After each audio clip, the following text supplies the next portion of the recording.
It was a dark and gloomy Sunday morning. The sky was grey and full of dark clouds. It was cold. I was sitting in my living room, still tired from waking up. The weather was affecting my mood, as I woke up feeling grumpy and sluggish. I looked out the window to the left of the couch, which had a great view of the abandoned church. The church was over 100 years old and located in the dead centre of town. It was an old white wooden building that had seen its fair share of bad weather. The wood panels were covered in dust and debris, and cobwebs covered a large portion of the boarded-up window frames. A small chapel peeked its way through the roof, housing a large old rusted bell. It had been vacant for some time now and had been boarded up. The church was never used for prayers, but it was used for years as a funeral home. This was not so much a house of worship, but more a place of mourning. The town had suffered some very tragic events over the years, so the townspeople thought of the church as a dark place. They had all agreed to have it boarded up and to just forget about it. Sometimes I caught myself staring at it for long periods of time. Honestly, it gave me the creeps, but I couldn't help but look at it. I put my coffee down and walked over to the counter to grab my keys and get ready to go shopping. That's when I heard it, a loud bell, the church bell. But how could that be? That place is boarded up, I thought. The church is boarded up, and the bell hasn't rung in years. Who could be doing it? I went out the front and saw residents from the other houses coming out, all looking confused.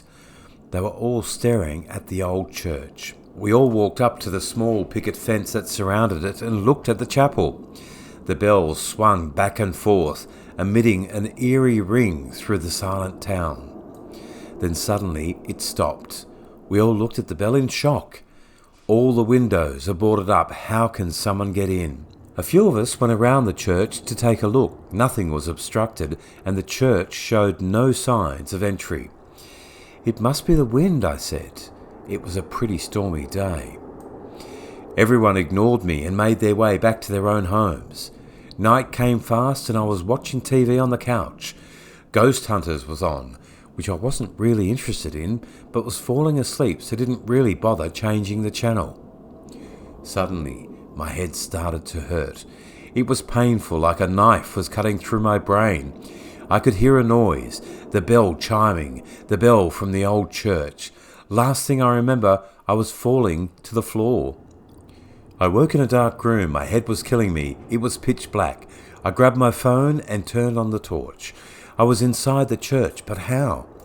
I looked around. I could see the pews, some old paintings, and mouldy red carpet.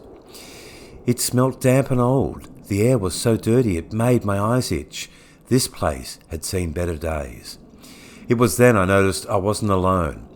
There were people scattered around, sitting in the pews, all looking down. I walked over to a woman who was praying in the back. "Excuse me," I said, "what is everyone doing here?" She looked up at me, weeping. Her cheeks were thin, her face was pale. A man walked down the aisle towards me. He was in a black suit with slicked back hair. He stood in front of me and smiled. "Welcome back," he said. "What do you mean?" I replied. He pointed to the front of the church. I followed his direction to a casket that lay on the podium surrounded by flowers. It was open, and I could see the stained grey and white lace hanging from the side. I stood up and peered over the top. Oh my God, it was me, dead. My body lay in the casket, arms folded, eyes white and skin green and rotten. But how? My head hurt. I was shaking and cold. It all came back to me like a flash. I died. My funeral was here. How could I forget? The house I lived in was my home once, but not anymore. I was dead and trapped in the church. The bell, it was calling me back. This is my home now.